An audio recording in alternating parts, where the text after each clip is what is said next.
નમસ્તે મિત્રો, આજના ગુજરાત સમાચારની અંદર આપ સર્વ સાથે મિત્રોનું ફરી એકવાર સ્વાગત છે। તો આજના સમાચાર વિશે વાત કરું તે પહેલાં તમને જણાવી દઉં કે વિડીયો ખૂબ જ અગત્યનો છે અને આજના સમાચારની અંદર ખેડૂત ઉપયોગી સમાચારો વિશે વાત કરેલી છે। તો વિડીયોને છેલ્લે સુધી જોતા રહેજો અને ચેનલને હજુ સુધી સબસ્ક્રાઇબ ના કરી હોય તો તે પણ કરી લેજો। તો મિત્રો વાત કરીએ આજના પ્રથમ સમાચારને લઈને, તો રાજ્યમાં હીટ વેવની આગાહી। મિત્રો અમદાવાદ કેન્દ્રના વૈજ્ઞાનિક અભિમન્યુ ચૌહાણે રાજ્યના હવામાનને લઈ મહત્વની માહિતી આપી છે। તેમણે જણાવ્યું છે કે મિત્રો રાજ્યમાં હવામાન ડ્રાય અને સૂકું રહેવાનું છે, જ્યારે સૌરાષ્ટ્ર અને કચ્છના કેટલાક વિસ્તારોમાં હીટવેવની વોર્નિંગ પણ આપી દેવામાં આવી છે। મિત્રો આ સિવાય ઉત્તર ગુજરાતના કેટલાક વિસ્તારોમાં આગામી 3 દિવસમાં વોર્મ નાઇટ રહેવાની પણ આગાહી કરી છે। અમદાવાદ અને ગાંધીનગરમાં વોર્મ નાઇટ રહેવાની પણ શક્યતાઓ છે। ત્યારબાદ મિત્રો મહત્વપૂર્ણ સમાચાર વિશે આગળ વાત કરીએ તો કૂતરું પાળવું હોય તો લાયસન્સ ફરજિયાત। મિત્રો હવે અમદાવાદમાં પાલતુ શ્વાન એટલે કે મિત્રો પાલતુ કૂતરો રાખવો હશે તો લાયસન્સ જરૂરી પડવાનું છે। જો મિત્રો તમે લાયસન્સ નહીં રાખો તો 500 થી 1000 રૂપિયા સુધીનો ચાર્જ લાગશે। તેમજ ગાયની જેમ પાલતુ શ્વાનને પણ RFID ચિપ લગાવાશે।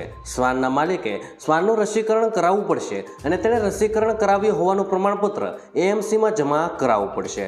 મિત્રો આ ઉપરાંત શ્વાન રાખવાની જગ્યાનો ફોટો અપલોડ કરવાનો રહેશે। મિત્રો આ નિયમ થોડા સમયમાં લાગુ થવા જઈ રહ્યો છે। ત્યારબાદ મિત્રો મહત્વપૂર્ણ સમાચાર વિશે આગળ વાત કરીએ વાહનોના ટોલને લઈને મોટો નિર્ણય। મિત્રો કેન્દ્રીય મંત્રી નીતિન ગડકરીએ ટોલ ટેક્સ પર મોટું નિવેદન આપ્યું છે। તેમણે કહ્યું છે કે હવે અમે ટોલ ખતમ કરી રહ્યા છે અને હવે સેટેલાઇટ આધારિત ટોલ કલેક્શન સિસ્ટમ કાર્યરત થશે।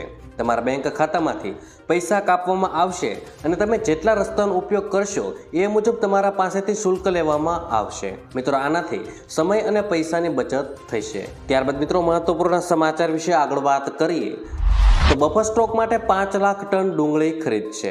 મિત્રો સરકાર ડુંગળીની નિકાસ પ્રતિબંધને લઈને 31 માર્ચ પછી અનિશ્ચિત કાળ માટે વધારવા પર ઉઠી રહેલા સવાલો દરમિયાન કેન્દ્ર સરકારે મંગળવારે સ્પષ્ટ કર્યું હતું કે તેને ગ્રાહકોની સાથે સાથે ખેડૂતોના હિતનો પણ ખ્યાલ છે અને બફર સ્ટોક સાથે જોડાયેલા જરૂરિયાત માટે ખેડૂતો પાસેથી 5 લાખ ટન ડુંગળી ખરીદવામાં આવશે। મિત્રો નાફેડ અને national cooperative consumer federation of ઇન્ડિયાને રવિ સિઝનની ડુંગળીની ખરીદી શરૂ કરવા માટે નિર્દેશ કરવામાં આવ્યો છે। કન્ઝ્યુમર અફેર્સના સેક્રેટરી રોહિત કુમાર સિંહે જણાવ્યું હતું કે બફર સ્ટોક માટે આ વખતની રવિ સિઝનની ઉપજમાંથી ખેડૂતો પાસેથી 5 લાખ ટન ડુંગળી ખરીદવામાં આવશે।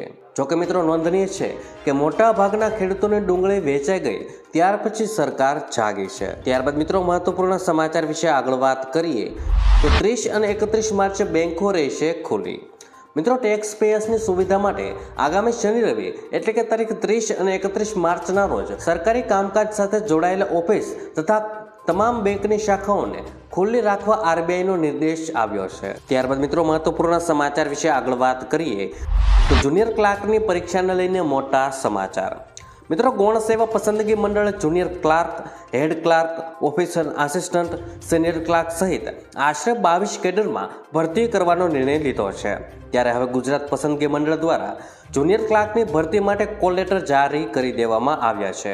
તેથી પરીક્ષા આપવા માંગતા ઉમેદવારોએ પોર્ટલ પર જઈને કોલ લેટર ડાઉનલોડ કરવાની સલાહ અપાઈ છે। ત્યારબાદ મિત્રો મહત્વપૂર્ણ સમાચાર વિશે આગળ વાત કરીએ તો કેન્દ્ર સરકારની મોટી ભેટ। મિત્રો કેન્દ્ર સરકારે મહાત્મા ગાંધી રાષ્ટ્રીય ગ્રામીણ રોજગાર ગેરંટી યોજના હેઠળ એટલે કે મિત્રો મનરેગા હેઠળ કામ કરતા મજૂરોને મોટી ભેટ આપી છે।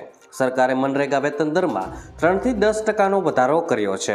આ સંબંધમાં એક જાહેરનામું બહાર પાડવામાં આવ્યું હતું અને લોકસભા ચૂંટણી પહેલા વેતન દરમાં વધારો નાણાકીય વર્ષ 2024 અને 25 માટે છે। ત્યાર પછી મિત્રો આગળ વાત કરીએ એટલે કે નવું બિઝનેસ વર્ષ એપ્રિલ 2024થી શરૂ થવાનું છે।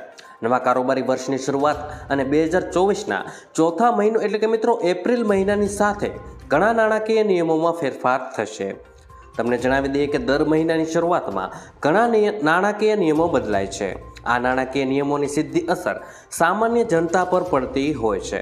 મિત્રો આજે અમે તમને જણાવીશું કે એપ્રિલ 2024થી કયા નાણાકીય નિયમો બદલાઈ રહ્યા છે। મિત્રો 1 એપ્રિલથી LPG ગેસની કિંમતમાં બદલાવ થવાનો છે। મિત્રો LPG સિલિન્ડરની કિંમત દર મહિનાની 1 તારીખે દેશભરમાં અપડેટ કરવામાં આવે છે।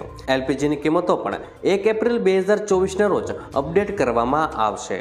જોકે મિત્રો લોકસભાની ચૂંટણી 2024ની વચ્ચે એલપીજીની કિંમતોમાં ફેરફારની શક્યતા ઘણી ઓછી દેખાઈ રહી છે. ત્યારબાદ મિત્રો ફાસ્ટેગ કેવાયસી ફરજિયાત છે. મિત્રો 1 એપ્રિલ 2024થી ફાસ્ટેગ સંબંધિત નિયમો બદલાઈ રહ્યા છે. જો તમે 31 માર્ચ 2024 સુધીમાં ફાસ્ટેગ કેવાયસી અપડેટ નહીં કરો તો તમને આવતા મહિનાથી સમસ્યાનો સામનો કરવો પડી શકે છે. બેંક કેવાયસી વગર ફાસ્ટેગને નિષ્ક્રિય કરી દે છે. મતલબ કે ફાસ્ટેગમાં બેલેન્સ હશે તો પણ તેના દ્વારા પેમેન્ટ નહીં થાય. ત્યાર પછી મિત્રો આગળ વાત કરીએ તો પાન કાર્ડ આધાર કાર્ડ લિંક. પાન કાર્ડને આધાર કાર્ડ સાથે લિંક કરવું ફરજિયાત કરવામાં આવ્યું છે. પાનને આધાર સાથે લિંક કરવાની અંતિમ તારીખ 31 માર્ચ 2024 છે. જો મિત્રો પાન કાર્ડ આધાર કાર્ડ સાથે લિંક નહીં હોય તો પાન કાર્ડ નંબર નિષ્ક્રિય કરી દેવામાં આવશે. ત્યાર પછી મિત્રો આગળ વાત કરીએ તો EPFOનો નવો નિયમ. મિત્રો 1 એપ્રિલ 2024થી EPFO નિયમોમાં પણ ફેરફાર થવા જઈ રહ્યો છે. કર્મચારી ભવિષ્ય નિધિ સંગઠન એટલે કે EPFO આવતા મહિનાથી નવો નિયમ લાગુ કરવા જઈ રહ્યું છે. આ નિયમ મુજબ હવે જોબ બદલ્યા બાદ PF એકાઉન્ટ ઓટો મોડમાં ટ્રાન્સફર થશે. એટલે કે મિત્રો હવે યુઝર્સને એકાઉન્ટ ટ્રાન્સફર કરવા માટે રિક્વેસ્ટ આપવાની જરૂર રહેશે નહીં. ત્યાર પછી મિત્રો આગળ વાત કરીએ તો SBI ક્રેડિટ કાર્ડ. મિત્રો જે યુઝર્સ પાસે SBI ક્રેડિટ કાર્ડ છે તેમને જણાવી દઈએ કે 1 એપ્રિલ 2024થી ક્રેડિટ કાર્ડના નિયમોમાં ફેરફાર થવા જઈ રહ્યો છે. જો તમે SBI ક્રેડિટ કાર્ડ દ્વારા ભાડાની ચૂકવણી કરો છો તો તમને જણાવી દઈએ કે 1 એપ્રિલથી તમને ભાડાની ચૂકવણી પર કોઈ રિવોર્ડ પોઈન્ટ આપવામાં આવશે નહીં. મિત્રો આ નિયમ કેટલાક ક્રેડિટ કાર્ડ પર 1 એપ્રિલથી માન્ય રહેશે, જ્યારે અન્ય પર 15 એપ્રિલ 2024 પછી લાગુ થઈ જશે. તો મિત્રો આજના દરેક સમાચાર અહીં કામના પૂર્ણ થાય છે. આપને કહેવા લાગ્યા એ કોમેન્ટ બોક્સમાં જણાવી દેજો. અને વિડીયો કામનો લાગ્યો હોય, સમાચાર ઉપયોગી લાગ્યા હોય તો મિત્રો આ વિડીયોને એક લાઈક કરી દેજો, જેથી કરીને અમને પ્રોત્સાહન મળતું રહે. અને દરરોજના ખેડૂતને લગતા, હવામાનને લગતા અને ગુજરાતમાં પળે પળના સમાચાર મેળવવા માટે ગુજરાતની આ ચેનલ તાતની વાતને સબસ્ક્રાઇબ કરી લેજો, જેથી કરીને ગુજરાતની દરેક અપડેટ્સ તમને મળતી રહે. તો મિત્રો હું મળીશ તમને આવતીકાલે નવા સમાચારો સાથે અને નવી માહિતી સાથે. ત્યાં સુધી મિત્રો મને રજા આપશો. ધન્યવાદ.